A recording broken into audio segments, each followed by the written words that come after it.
TFS Tropical Fuckstorm, the post The Drones era of Gareth Liddiard's career, is a band that I think have been relatively impressive since their debut, which dropped in 2018. Consistency has been the key of this man's entire career, not to say that he's the only person spearheading this, talented world of droney blues, punk, blues, rock, or anything like that. He is certainly not. He is accompanied by some incredibly talented members that have been in the Drones and TFS as well, and they just have never really released anything bad. I've ranked the Drones discography before. I think they are truly one of the best rock bands of the modern era. It's sad to know that there probably won't be ever an album again. The last one we got was 2016, but it's cool to see that Gareth is still going with other members and continuing this whirlwindy, psychedelic, strange odyssey that he builds his music around. What you're always going to get with TFS is something interesting, and what you're always going to get with this band, as well as the Drones, is a good album. Varying degrees of whether the album is brilliant, could be down here at decent, but it's never dropping below that. And I do think this newest album from them is at the lower end of that scale. I still think it's pretty good though, but I will say that after the review of their last album from 2019, I was saying that they are starting to feel like they're painting themselves in a corner a little bit, because the style is getting a little bit played out. It's always good, but there's nothing really anything new that they're giving us now. And that's the biggest issue with this album, really. Opening track is the perfect example of that. The greatest story ever told is a bit of a bold claim. I wouldn't go that far at all. But the usual shtick with the Drones, with TFS, with Mr. Gareth Liddiard is that the opening track is legendary and unbelievably good, to the point where they've put out some of the best songs I've personally ever heard with their opening tracks. I See Seaweed with the best example of that. I think that song is a masterpiece, truly, truly, truly. And so many of the other opening tracks of nearly every other album that they've put out have been brilliant as well. Yeah, sure, they don't quite hit the level of I See Seaweed, but that's a pretty hard ladder to climb. And this kind of sets up the album for me, really, because I think this track is solid, but I just don't think it's really on the level of what we've heard them do before, particularly with how good they are at opening tracks. It has the usual manic tendencies of what they've done before. It's a solid track, to be fair. It's not bad at all. It's pretty good, but it kind of just breaks the streak of something that I just think they've really been absolutely nailing for such a long time. It's kind of like that slight disappointment of seeing The Undertaker not carry on that streak, that WrestleMania streak that he had. To see him lose it was just such a slap in the face. This song feels a little on that level. GAFF, Give a Fuck Fatigue, is just the usual tongue-in-cheek anger, rage that comes from Gareth. He just sounds pissed off on this song. I just love the vocal approach that he takes so many times with tracks like this. He just knows how to just sound resentful, sound angry, sound like a guy on a street corner shouting about the government or something like that. He does that so well. He really sounds drunk, as always, on this track.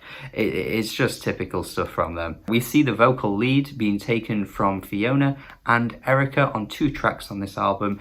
Very different levels of quality, I will say. I think Suburbtopia is actually pretty weak, and I think Fiona's vocals clash with the instrumental. And even the instrumental itself sounds like it's fighting with itself, and her voice over it is a bit screechy and a bit like nails on the chalkboard-esque. Really disappointing to see that them try, shaking it up, giving someone else a vocal lead and it just falling flat on its face. I'm pretty disappointed with this track, honestly, but I think Erica kills her track. New Romeo Agent has a really fantastic narrative and an interesting story to back it up, with Erica's really casual vocals that are actually really nicely juxtaposed with the pretty dark theme that's going on here. Dark themes are the theme of the album, really. I mean, reporting of a failed campaign, The story of Susie and Lenny, I think their names are. Ooh, the ending of this one is gruesome. Not really wanting to spoil it in case you haven't heard it, but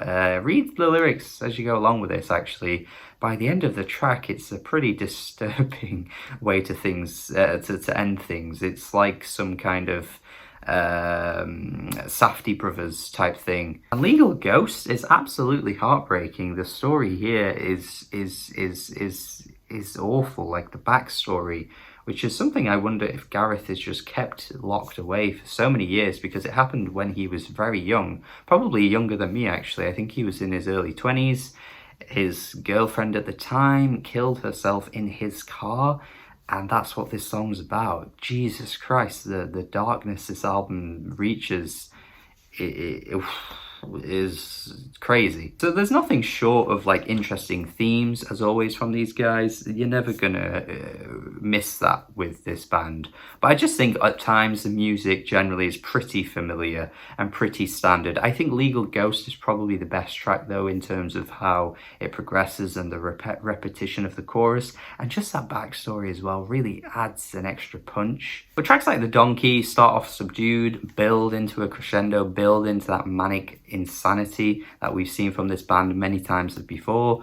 Just a bit familiar, a solid track, but again, just feel like I'm getting a bit of deja vu listening to it. Blue Beam Baby has a gloomy and dark and brooding aesthetic that you tend to expect from these guys. It sounds bleak. The way Gareth is singing is bleak. It's all just incredibly dark and dim. And again, pretty standard for what this band has done before. I just feel like nearly every track I'm just kind of like, yeah, solid. Heard it before though. Give us something a bit different maybe. And the irony of that is that they did try doing something a bit more unique for for Suburbtopia, and I've basically slammed it as being the worst track. So go figure. So yeah, a solid album from the guys. Not really anything I've not heard before from them. Not really anything you wouldn't have heard before from them. I think if you like the band, you should like this album though, as do I. I think they're a really good band, so I'm relatively happy with most of what they give us. That's what I like about these guys.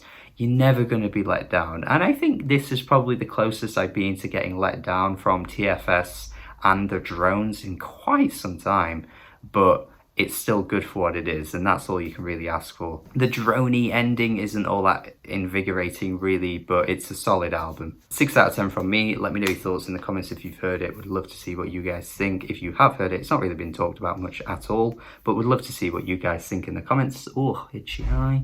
Thank you for watching. Have a good day. Goodbye.